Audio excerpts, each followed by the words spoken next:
तवील महाज़ाराई और सियासी और कानूनी जंग के बाद मुज़ाकरात का दौर। तहरीक इंसाफ का हुकूमत से अपोजिशन लीडर का ओहदा और कौमी असम्बली तहलील करने की तारीख देने का मुतालबा। मुल्क भर में एक साथ इलेक्शन के लिए तहरीरी मुतालबात आज बातचीत के दूसरे दौर में पेश किए जाएंगे। PTI का खुले जहन के साथ तजावीज़ सामने लाने का फैसला। वज़ीर ख़जाना इसहाक़ डार और यूसुफ रज़ा गिलानी ने भी बता दिया, फैसले इत्तेहादियों की मुशावरत से होंगे। मीटिंग आज काफ़ी लंबी गई है जी, उसमें दोनों साइडों ने अपनी अपनी बात की है और कल आई थिंक कोई 3 बजे दोबारा मीटिंग है जिसमें मज़ीद प्रपोजल्स आएंगी और किसी एक हाल पे तो पे तो मुतफिक होना पड़ेगा। मुतफिक होना पड़ेगा। वजह यह है कि इलेक्शन जो है, इलेक्शन सिर्फ होना ही नहीं, इलेक्शन तो ऐसे होने चाहिए जो सबको काबिल कबूल हो जी, वरना हमने 77 की तारीख देखी हुई है। तहरीक इंसाफ की कौमी असम्बली में वापसी से इलेक्शन में ताखीर पर आईनी तरमीम की राह हमवार होगी। वकील तहरीक इंसाफ फैसल चौधरी ने पार्टी मुतालबात की तशरीह कर दी। हुकूमत की तरफ से लचक पर मामला पीर से पहले हल होने की उम्मीद का इजहार।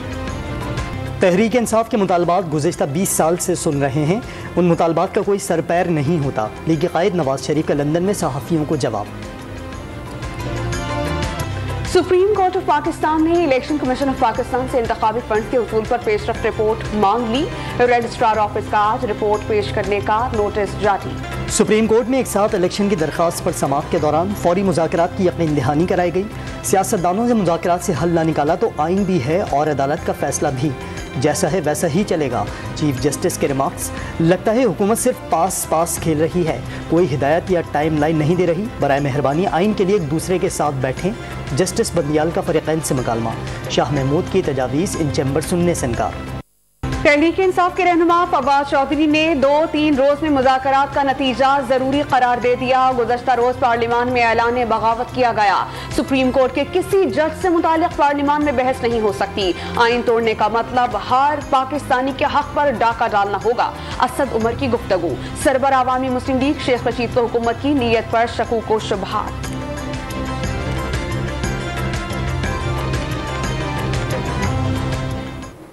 इनकी हुकूमत की एक साजिश है कि जितने डिलेड टैक्टिक्स इस्तेमाल करके मुज़ाकरात के नाम पर झांसा दिया जाए, मुज़ाकरात के नाम पे धोखा दिया जाए। इनकी पोजीशन ही नहीं है इलेक्शन यहाँ की कौन कराने जाए। इसकी बुनियाद क्या है? लेकिन अगर सेनेट के अंदर वज़ीर-ए-आज़म समझते हैं कि ये बात होनी चाहिए तो वफाक़ पाकिस्तान का एक इदारा है, ताहम हम उसका हिस्सा फिर भी अपने उसूल के तहत नहीं बन रहे। जमीयत उलमा इस्लाम मुज़ाकरात का हिस्सा न बनी। PTI के साथ मुज़ाकरात क्यों हों? अदालत ने शायद इमरान खान को नहीं पहचाना। JUI 12 साल पहले ही पहचान गई थी। मौलाना फजलुर रहमान ने इलेक्शन केस का फैसला नाकाबिले अमल करार दे डाला।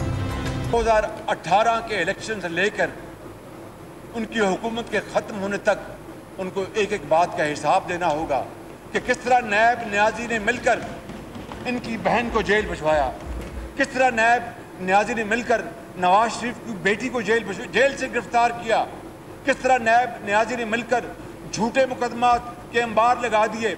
साकिब निसार को उसको तो याद नहीं आया, वो हर रोज सो मुठो लेता था। वज़ीर आज़म का तहरीक इंसाफ दौर के हिसाब किताब का मुतालबा। साल 2018 के इलेक्शन में धांधली की तहकीकात करवाने पर जोर। कौमी असम्बली से एतमाद का वोट लेने के बाद 3 रुकनी बेंच की बजाय 4-3 का फैसला मानने पर इसरार। कहा गया वज़ीर आज़म अक्सरियत खो बैठा है, ऐवान ने अपना फैसला दे दिया। एतमाद के वोट के बाद असम्बली ने घर भेजा तो 1000 बार जाने को तैयार हैं। कौमी असम्बली में धुआंधार खिताब। सुप्रीम कोर्ट बिल को जामिद करना सीना जोरी करार दे दिया। 80 members rose in favor of the resolution and the resolution is passed. Consequently, Mia Mohammad Shahbaz Sharif has obtained the vote of confidence from the National Assembly and commands the confidence of the majority of the members of the National Assembly as Prime Minister of the Islamic Republic of Pakistan. Parliament और अदलिया में महाज़राई के माहौल में वज़ीर आज़म पर कौमी assembly का इजहार एतमाद। वज़ीर ख़ारजा बिलावल भुट्टो ज़रदारी के एतमाद के करारदाद पर 180 अरकान की हिमायत का इजहार। वोट मिलने पर वज़ीर आज़म का अरकान की नशिस्तों पर जाकर इजहार तशक्कुर। मुफ्ती अब्दुल शकूर जिंदा होते तो एतमाद करने वाले अरकान की तादाद 181 होती। स्पीकर राजा परवेज अशरफ की रूलिंग। एतमाद के वोट से पहले वज़ीर आज़म का हुकूमती इत्तेहादियों को पार्लियामेंट हाउस में ज़ोहराना। PTI के मुनहरिफ अरकान भी शरीक। मेहमानों की पुरतकल्लुफ़ खानों से ज़ियाफ़त। कौमी असम्बली ने इलेक्शन कमीशन को 21 अरब रुपए के फंड्स की फराहमी का बिल एक बार फिर मुस्तरद कर दिया। कोई भी खर्च वफाकी काबीना की मंजूरी से मशरूत। वफाकी काबीना ने ऐवान की राय मुकद्दम करार दी। वज़ीर कानून आज़म नज़ीर तारड़ का इजहार ख्याल। वज़ीर दिफा ख्वाजा आसिफ ने वाज़ेह कर दिया, ऐवान को 3 जजेस का दिया गया कोई फैसला काबिल कबूल नहीं। मुज़ाकरात की कामयाबी के लिए सब ही को 2 कदम पीछे हटना होगा। वज़ीर आज़म अवाम से बराह रास्त एतमाद का वोट लें। अमीर जमात इस्लामी सिराजुल हक का मशवरा। चीफ जस्टिस ने अपनी जेब में गेंद नहीं हिमालय का पहाड़ डाल लिया। ऐवान और अदलिया मोर्चा जन है। आईनी, सियासी और मुआशी बहरानों से नुकसान अवाम को हो रहा है। हुकूमत PTI बातचीत पर तबसरा। साबिक वज़ीर आज़म इमरान खान इदारों के खिलाफ बयानात के केस में आज इस्लामाबाद हाई कोर्ट जाएंगे। 2 मुकदमात में जमानत में तौसी की दरख्वास्त दायर की जाएगी। इमरान खान के सुबह 7 बजे जमान पार्क लाहौर से शहर इक़्तिदार के लिए रवानगी का इम्कान। अवामी नेशनल पार्टी 3 मई को ऑल पार्टीज कॉन्फ्रेंस के लिए सरगर्म। 2 रुकनी वफ़द ने आसिफ अली जरदारी से मुलाकात करके दावतनामा पहुंचा दिया। पार्लियामेंट हाउस में शाह महमूद कुरैशी और फवाद चौधरी से मुलाकात। इमरान खान को APC में लाने की ख्वाहिश जाहिर कर दी। वज़ीर आज़म शहबाज शरीफ का चीनी हम मनसब से टेलीफोनिक रब्ता। दोनों रहनुमाओं का 2 तरफ़ा ताल्लुकात। CPEC और जारी तरक्याती मनसूबों पर तफसीली तबादला ख्याल। वज़ीर आज़म का 1 चाइना पॉलिसी। ताइवान और तिब्बत पर पाकिस्तान की गैर मुतज़लज़ल हिमायत का आदा। कराची में 2 दरिया पर रेस्टोरेंट के करीब से 2 बच्चियों का मुबैना अगवा। दरख्शियां पुलिस ने 2 दिन की ताख़ीर से वाक़े का मुकदमा दर्ज कर लिया। सी व्यू घूमने गए थे, होटल पहुंचे तो बच्चियां लापता हो गईं। वर्षा का पुलिस पर ताउन न करने का इल्ज़ाम।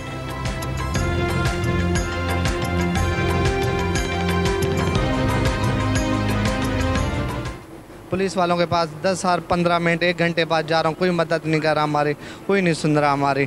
अब मेहरबानी कीजिए हमारे बच्चों को, उनको अल्लाह ताला उनके दिल में रहम डाले, हमारे बच्चे हमारे को वापसी कर दो। मरदमशुमारी के ताज़ा तरीन आदाद शुमार जारी। कराची की आबादी बढ़कर 1 करोड़ 69 लाख और हैदराबाद डिवीज़न की आबादी 1 करोड़ 18 लाख से तजावुज़। सिंध की मजमूई आबादी 5 करोड़ 37 लाख तक जा पहुँची। मरदमशुमारी का अमल अब भी जारी। कराची के इलाके गुलिस्तान जौहर पहलवान गोट में डाकुओं की फायरिंग से सिक्योरिटी गार्ड जाम बहक। मोटरसाइकिल सवार मुलजिमान सिक्योरिटी गार्ड से राइफल छीन कर फरार। मकतूल ने असलहा छीनने के दौरान मज़ाहमत की थी।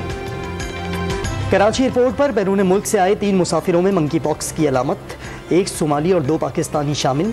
तीनों को भिटाइयाबाद सेंटर मुंतकिल कर दिया गया। DG हेल्थ सिंध ने सूबे में मंकी पॉक्स के केसेस की तरदीद कर दी।